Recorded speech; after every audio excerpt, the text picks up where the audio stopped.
বলো।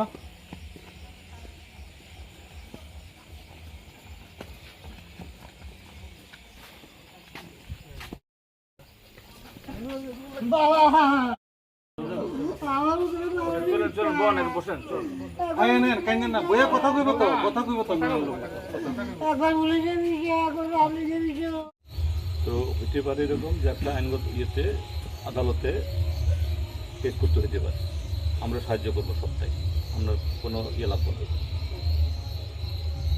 আমরা যখন ডাকবো আগরতলা তাই অর্থাৎ এদের বিরুদ্ধে, পুলিশের বিরুদ্ধে সরাসরি আদালতে গিয়া, হাইকোর্টে গিয়া কেস করবো যদি এটা না হয়।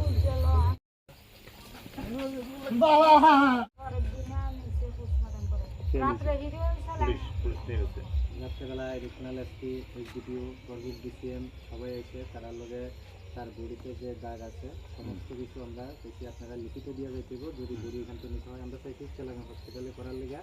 গ্রামের সব মানুষ আইসে তাকে চেষ্টা করছে এখানে, কিন্তু এখানে কোনো প্রসেস হতো না, সেরকম কিছু নাই। তাহলে আমি লিখিত দেন আপনারা কী কী পাইছেন হেয়ার বডিতে দেখা যাইতে।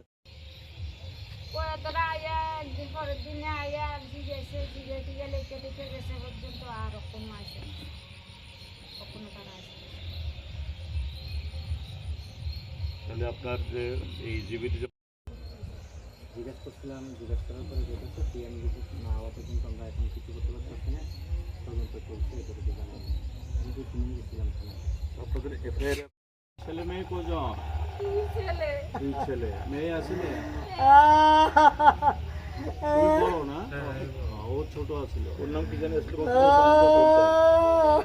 কত ছিল? 21 বছর। প্রথম দাস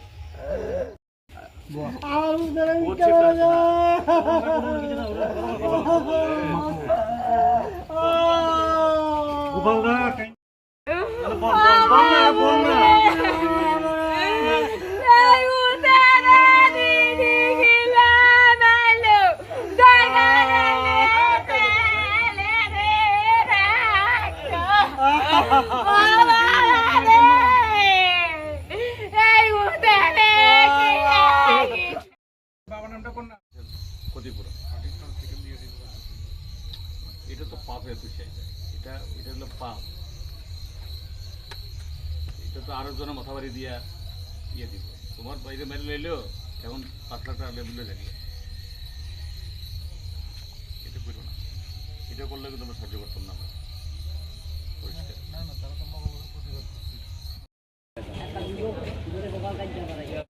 এটা কোন দল কোন মত আমি বলছি না।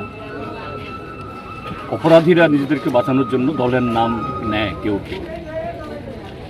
এখন যদি জেনে বুঝে যদি কোনো দল এরকম দুর্বিসন্ধমূলক কোনো কাজের বা যারা এরকম অপরাধের সাথে যুক্ত তাদেরকে যদি আশ্রয় দেয়, তাহলে সেই দলকেও জবাব দিতে হবে। সেই দলকে মানুষ ছাড়বে না, জনগণ শেষ কথা বলবে। আর কেন এই যে আপনি বললেন টাকা দিতে চাইছে, সেখানেও গিয়ে আমি শুনেছি গৌতম দাসের ভাইকে নাকি বলছে তোমাকে 5 লাখ টাকা দেবো, 6 লাখ টাকা দেবো। কেন খামোখা তুমি টাকা দেবে? আর 6 লাখ টাকা তার কাছে কি তার পকেটকে তার কামড়াচ্ছে?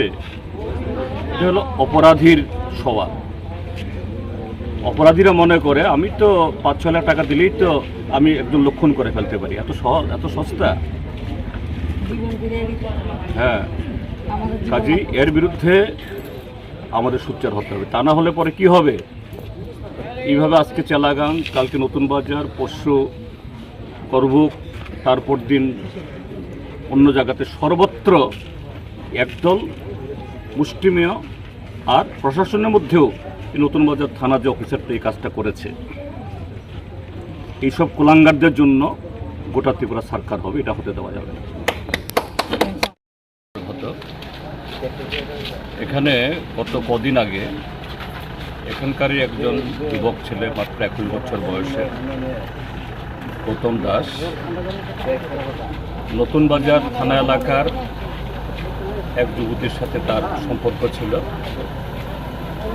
এবং তারা দুজনে সহমতের ভিত্তিতেই পালিয়ে বিয়ে করে। কিন্তু তারপর মেয়ের বাড়ির তরফ থেকে নতুন বাজার থানাতে অভিযোগ জানানো হয়। নতুন বাজার থানা তারা অতি উৎসাহী হয়ে এই গৌতম দাস এবং তার যে মেয়েটার সাথে সম্পর্ক, তারা চলে গিয়েছিল সাবরুমের হরিণাতে। সেখানে মাঝরাতে গিয়ে তাদেরকে ধরে নিয়ে আসে। তো ঠিক আছে, যদি কোনো মেয়ের অভিভাবক যদি এইভাবে অভিভাবকদের না জানিয়ে কোনো মেয়ে চলে যায়, পুলিশের কাছে যদি অভিযোগ জানানো হয়, নিশ্চয়ই পুলিশ তারা কিছু পদক্ষেপ গ্রহণ করবেন, খোঁজখবর নেবেন। এবং এই জায়গাতে এটা কি অপহরণ, অর্থাৎ অনিচ্ছাকৃতভাবে মেয়েটাকে উঠিয়ে নিয়ে গেছে? মেয়েটার বয়স কি মানে 18-র কম? তাহলে 18 কম হলে ইচ্ছাকৃতভাবেও সে যেতে পারে না। পুলিশের নিশ্চয়ই সে দায়িত্ব আছে সবসময়। কিন্তু দুর্ভাগ্যের হলো যে মানুষের জীবন, মানুষের অধিকার রক্ষা করবে সেই নতুন বাজার পুলিশের অফিসারের নেতৃত্বে গৌতম দাসকে নিয়ে আসা হলো নতুন বাজারে। এবং সেখানে তার বিরুদ্ধে কোনো ধরনের কেস না করে, তার বিরুদ্ধে কোনো কগনিজেন্স না নিয়ে